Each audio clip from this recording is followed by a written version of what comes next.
Rain hammered the streets of Hong Kong like thousands of impatient fists against rusted steel. Late evening, 1960s Kowloon. The city breathed through smoke and neon. Water streamed down cracked alleyways.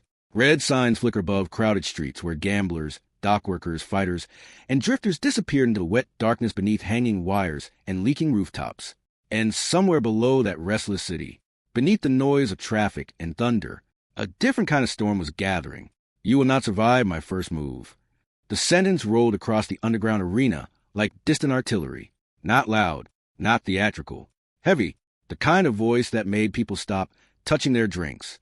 Yellow industrial lights buzzed overhead.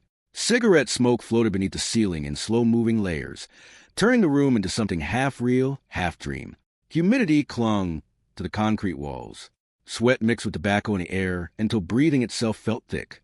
The crowd stood shoulder to shoulder around the fighting platform. Nobody smiled comfortably. Nobody relaxed, because the woman standing under those lights had already become something larger than rumor. She stood near the center of the arena with her wrists wrapped in white tape stained gray from old fights. Massive shoulders stretched against dark training fabric. Veins curled through her forearms like cables beneath stone. Her neck rolled slowly from side to side, while rainwater dripped from strands of black hair onto the canvas below her boots. Heavy footsteps. Slow breathing. Controlled violence. She did not move like an athlete. She moved like industrial machinery warming itself before destruction. Every step sounded dense. Permanent. The wooden platform groaned beneath her weight as though the floor itself understood danger. Around the ring, men who had once entered confidently now avoided even looking directly at her. Some stared at the ground. Others pretended to focus on cigarettes burning between trembling fingers, because they had seen what happened to the last opponents. One man left coughing blood into a towel. Another walked out with ribs wrapped so tightly he could barely inhale. A local kickboxer had lasted less than a minute before collapsing unconscious against the ropes while the audience stood frozen in horrified silence. Stories spread afterward through Hong Kong like wildfire in dry grass. They said she fractured bone with body shots alone. They said she sparred like somebody trying to punish the earth itself. They said she enjoyed watching fear appear in another person's eyes before impact. And over time, the stories became heavier, larger, sharper, until people stopped speaking her name casually. Inside that underground arena, reputation mattered more than truth, and hers had become monstrous. A freight train wrapped in muscle and rage. An avalanche with taped fists. The kind of force that made smaller fighters question themselves before the first exchange even began. That was her real weapon. Not strength. Certainty. She believed power decided reality. If somebody could not stop force, then philosophy meant nothing. Technique meant nothing. Discipline meant nothing. Only impact mattered. Only dominance. Only pressure. The woman cracked her knuckles slowly as another opponent climbed nervously through the ropes across from her. A young martial artist. Thin, focused, respectful. Too respectful. The crowd already knew. His breathing gave him away. Fear had entered his body before the fight even started. The wrestler saw it instantly. A slow smile crossed her face. Predatory. Patient. Look at him. She muttered loudly enough for the surrounding audience to hear. He already lost. The young fighter lunged first. Fast kick. Sharp angle. Traditional stance. The woman barely moved. Her forearm smashed through the strike like a steel bar through wet branches. Then she drove forward. Not quick. Heavy, like a truck, refusing to stop. The collision sounded sickening. The young man folded backward onto canvas, gasping for air, while the crowd recoiled instinctively. Some people turned away before he even hit the floor. The woman exhaled slowly through her nose. Not excited, not emotional, almost disappointed. Forms do not stop pressure, she said coldly. Philosophy does not stop impact. Silence answered her. Rain battered the outside walls harder now. Thunder rolled faintly through the underground pipes above the ceiling. Somewhere near the back of the arena, a bottle shattered accidentally against concrete.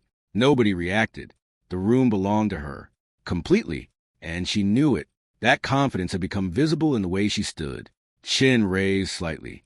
Hands loose. Eyes hunting weakness before movement even began. She no longer entered fights wondering if she would win. She entered wondering how quickly another person would break. Then something changed. Small at first. Almost invisible. A whisper moved through the crowd near the entrance corridor. Not panic.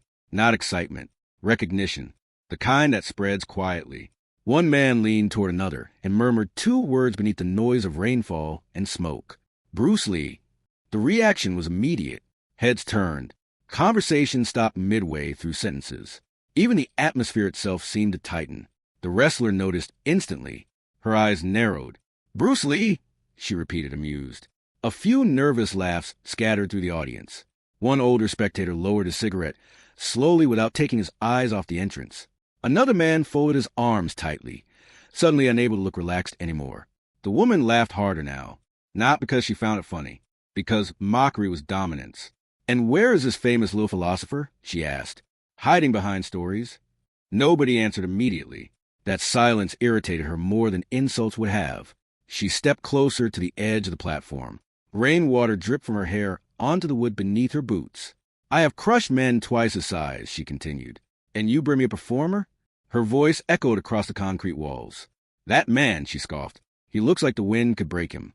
The crowd laughed nervously, not with confidence, with uncertainty, because something about saying those words aloud suddenly felt dangerous.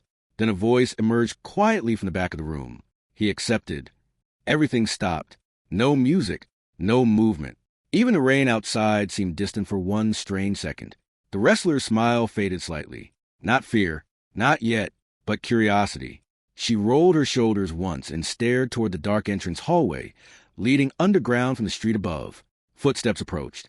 Soft, measured, no dramatic entrance. No entourage, no noise, only footsteps. Water dripped steadily somewhere in the darkness beyond the lights. The crowd parted slowly, not because anyone ordered them to, because instinct moved them aside before thought could interfere. A shadow appeared first, then still hands. Then the outline of a man walking calmly beneath the hanging lights, while rainwater slid from the sleeves of the black coat onto the concrete floor below. Bruce Lee. But the room did not react the way people react to celebrities. There was no explosion of noise, no cheering, no chaos, only attention, complete attention. Because something about him felt profoundly different from every other fighter who entered that arena. He was not large, not bulky, not intimidating in the obvious way. Yet the deeper he walked into the light, the smaller the room seemed to become around him. His movements carried no wasted energy, no stiffness, no visible tension, just balance, pure balance, like water flowing downhill without effort. His eyes moved once across the arena. One glance. That was all. And somehow the atmosphere changed. The wrestler straightened unconsciously. Several men near the front stepped backward, without realizing they had moved. Bruce stopped near the platform. Rain slid from his coat sleeve in slow drops. His breathing remained completely steady. Not angry, not nervous, not eager. Still, terrifyingly still. The wrestler stared at him for several long seconds before smirking again. "You are smaller than I expected," she said. Bruce removed his coat carefully and folded it over a nearby chair. No rush, no performance. "You are heavier than necessary," he replied calmly. A few people in the crowd exchanged stunned looks. The wrestler laughed sharply. "You think speed changes reality?" Bruce looked at her without blinking. "No," he said quietly. Another pause. Then, "Understanding does." The room fell silent again. Somewhere above them, thunder rolled across the city skyline.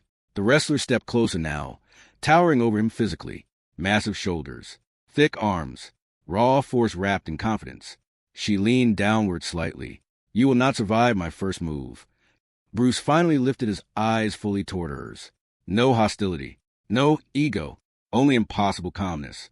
Then he answered, very softly, very clearly, "Prove it." Thunder rolled above Kowloon like distant artillery crossing the sea. Inside the underground arena, nobody moved.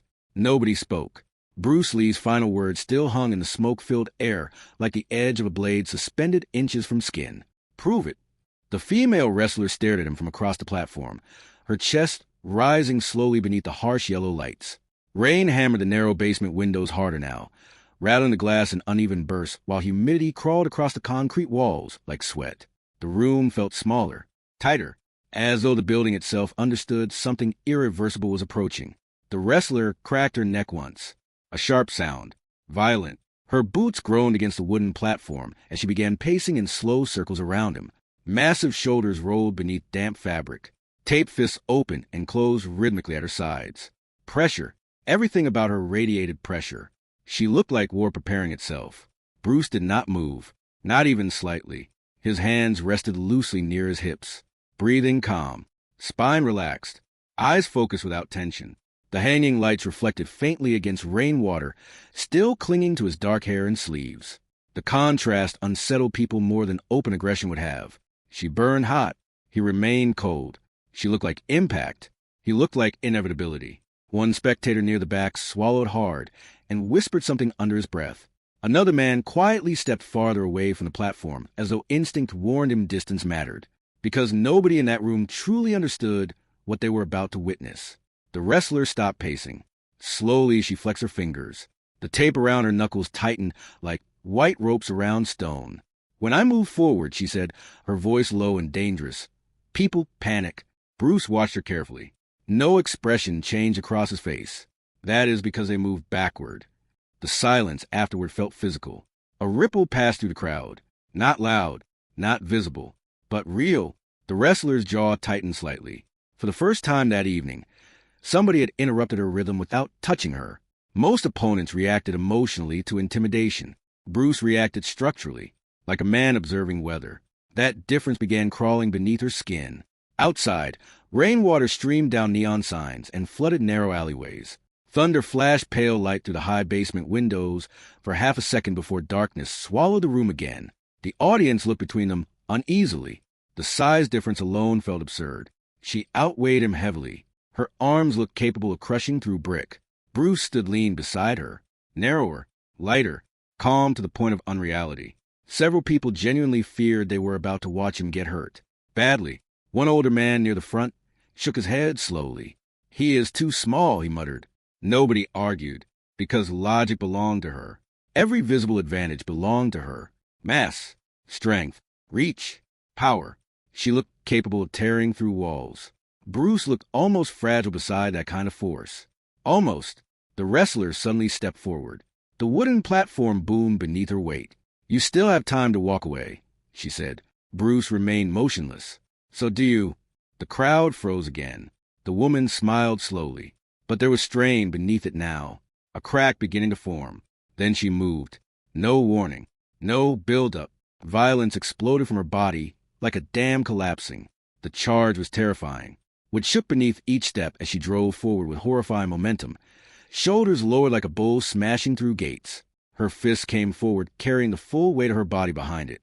Concrete force, locomotive force, the kind of attack that did not ask permission from flesh or bone. Several people in the audience flinched before impact even happened. A woman near the back covered her mouth instinctively. The room expected collision.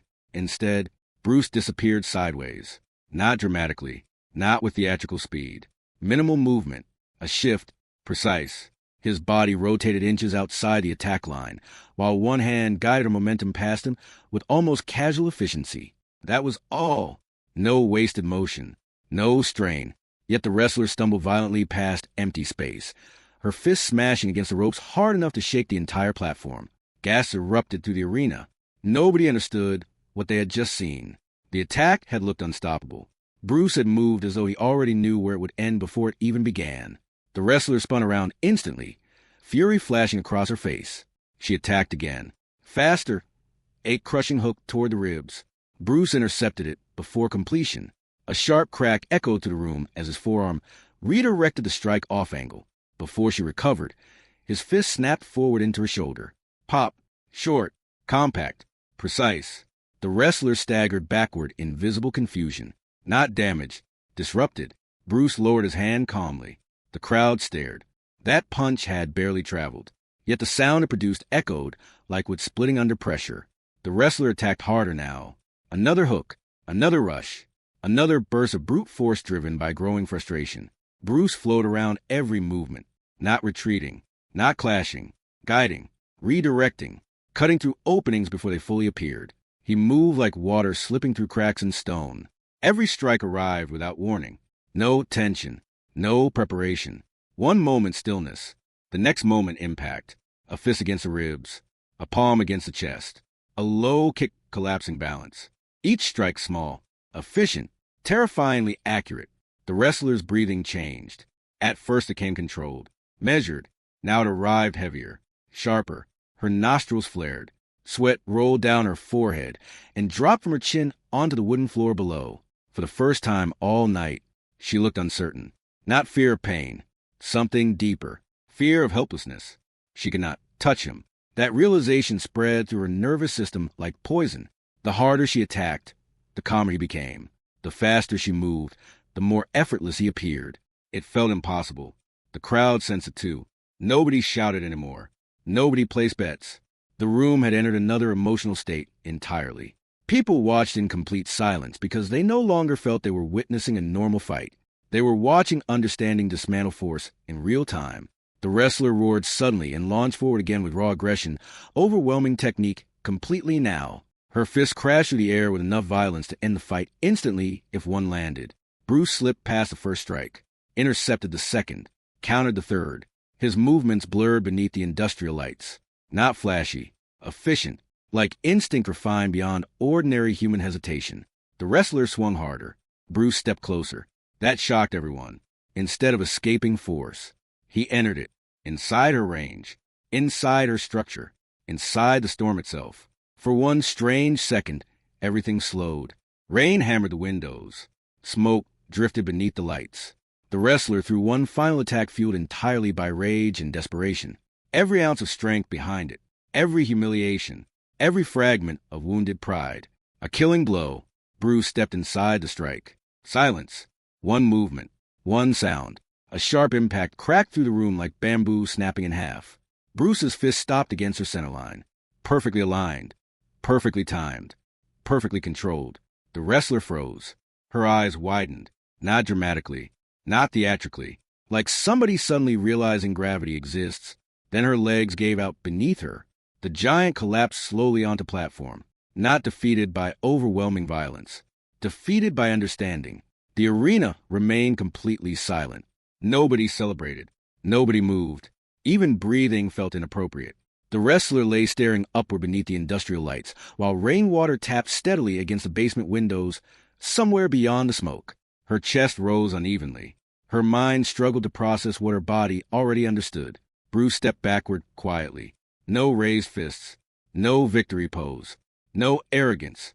Nothing. That absence disturbed the audience more than domination would have. Because men who seek validation celebrate loudly. Bruce looked untouched by ego. The room felt spiritually altered after that realization.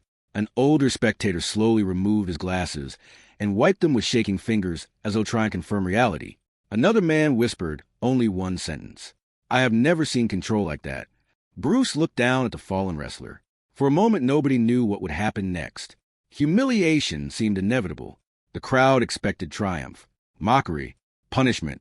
Instead, Bruce extended his hand toward her. Simple, respectful, calm. The wrestler stared at it in disbelief. And in that moment, everything changed. The rain had softened by the time she finally took his hand. Not stopped, just quieter. As though even the storm outside Kowloon had exhausted itself watching what happened inside that underground arena. Bruce pulled her upward without effort or spectacle. No triumph crossed his face. No satisfaction. His expression remained calm beneath the dim industrial lights, while cigarette smoke drifted slowly through the silence between them. The crowd still had not recovered. Men stood frozen around the platform with wide eyes and forgotten drinks hanging loosely from their fingers. Nobody pushed forward. Nobody shouted. The atmosphere no longer felt like a fight arena. It felt like a church after Revelation, because violence had ended minutes ago. Yet something far more important had only just begun. The woman stood unsteadily at first. Her chest rose sharply beneath sweat-darkened fabric, while pain echoed through her ribs with every breath. But that was not what disturbed her. She had experienced pain before. Broken noses, bruised organs, fractured hands. Pain belonged to her world. This felt different. Her mind could not explain what happened. That terrified her. For years she had understood combat through pressure and domination. Every opponent eventually bent beneath force. Every fight became simple once fear entered the other person's body. But Bruce Lee never carried fear. Not in his eyes. Not in his breathing. Not in his posture. Even now, standing inches away after dismantling her completely, his pulse looked steady. Still, like deep water untouched by wind. The woman stared at him while the room watched in silence around them. You could have hurt me worse, she said quietly. Bruce released her hand slowly. I know. No arrogance. No threat. Just truth. That answer unsettled her more than the fight itself.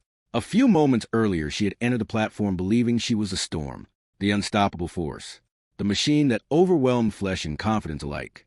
Now she stood before somebody who treated violence the way a mathematician treats numbers.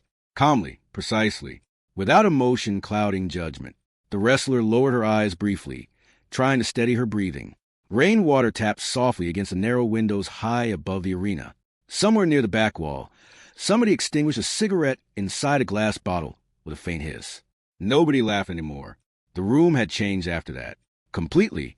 The woman finally looked back at Bruce. How did you stop me? The question came out smaller than she intended. Not weak. Human. Bruce studied her for a moment before answering. Not like a teacher delivering philosophy. Not like a champion protecting secrets. Simply like a man describing reality. You attacked with your entire body before understanding distance, he said softly. Your strength committed before your eyes finished observing. The wrestler frowned slightly. Bruce continued. When force becomes emotional, it becomes predictable. The words settled heavily into silence. Several men in the crowd leaned closer unconsciously. Bruce stepped slowly toward the edge of the platform and looked down at the rainwater, reflecting neon light across the concrete floor below. You believed power meant overwhelming another person, he said. So every movement announced itself before arriving. The woman stared at him carefully now, listening, really listening, for perhaps the first time in years. Bruce raised one hand calmly. Water does not attack rock through anger, he said. It simply finds the opening. The room remained perfectly still. Even the smoke seemed frozen beneath the lights. The wrestler looked down at her taped fists. Those hands had become her identity. Years of punishment. Years of proving herself in rooms full of doubters and predators and violent men who respected only domination. Every victory hardened her further. Every fear she caused became armor. And somewhere inside that process, she stopped seeing herself clearly. Bruce's voice cut gently through her thoughts. Tension slows perception, he said. Anger blinds timing. His eyes shifted toward her clenched fists. And ego wastes energy. The woman slowly loosened her hands. For the first time all evening, her fingers relaxed naturally. No aggression, no intimidation, just exhaustion. Not physical exhaustion, something deeper. The exhaustion that arrives when illusion collapses. The crowd watched her carefully now, expecting rage or denial to return at any second. Instead, her shoulders lowered. The enormous pressure she carried into the arena began dissolving piece by piece beneath the weight of realization. I trained to become stronger than everyone around me, she admitted quietly. Bruce nodded once. That is why you remain chained to them. She looked up sharply, confused. Bruce stepped closer again, his voice remaining calm enough to force everyone else into silence. A person who needs to prove power, he said, has already lost balance. Nobody moved. Nobody even seemed willing to breathe too loudly, because the sentence landed far beyond fighting. The wrestler felt it immediately. For years, she believed intimidation created safety. If opponents feared her, then she controlled reality itself. But fear is unstable. It demands constant feeding, constant proving, constant violence. That truth began unfolding inside her slowly now, like dawn crawling across dark water. She looked at Bruce differently, not as an opponent, not even as a fighter, as something she could not categorize through ordinary understanding. He moved without wasted motion, spoke without wasted words, fought without hatred, won without ego. And somehow that final part disturbed her most of all. Most champions celebrate victory because they need witnesses. Bruce stood untouched by the need to dominate emotionally, like a shadow passing through rain, like gravity, certain without announcement. The wrestler's breathing slowed. The storm inside her finally began to settle. Around the arena, people exchanged quiet glances filled with the same unspoken realization. They had arrived expecting violence. Instead, they witnessed transformation. The woman lowered herself carefully onto a wooden bench near the platform while Bruce retrieved his coat from a nearby chair. The room followed every movement. Every sound felt amplified now. Fabric shifting, shoes scraping concrete, rainwater dripping steadily from exposed pipes overhead. One young fighter near the back stared at Bruce with open disbelief. He never fought angry, the young man whispered. An older spectator answered softly without taking his eyes off Bruce. That is why he saw everything. The wrestler sat silently for several moments before speaking again. I thought fear made people powerful. Bruce slipped one arm calmly into his coat sleeve. No, he said quietly. Fear makes people loud. Another silence followed. Heavy, reflective. Then Bruce looked toward her one final time. Calmness sees what panic hides. The sentence remained suspended in the air long after he finished speaking, because everyone in that underground room understood its truth differently. Some thought about fighting. Others thought about pride. Others thought about their entire lives. Outside, the rain had nearly stopped. Neon lights reflected across wet pavement beyond the basement entrance, while distant traffic hummed through the sleeping streets of Hong Kong. Bruce began walking toward the exit corridor. No dramatic farewell. No celebration. No crowd surrounding him. Yet something extraordinary happened as he passed through the room.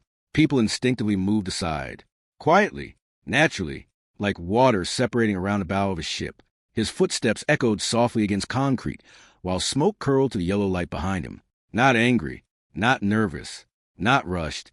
Still, always still, the wrestler watched him disappear toward the rain-soaked stairway leading back to the city above, and for the first time in many years, she did not feel the need to conquer anyone, only to understand herself. The underground arena remained silent long after Bruce Lee vanished into the neon night, because some fights end with bruises, others end with awakening, and decades later, the people who stood inside that room would forget the exact strikes, but they would never forget the feeling that they had witnessed something beyond combat, beyond strength, beyond violence.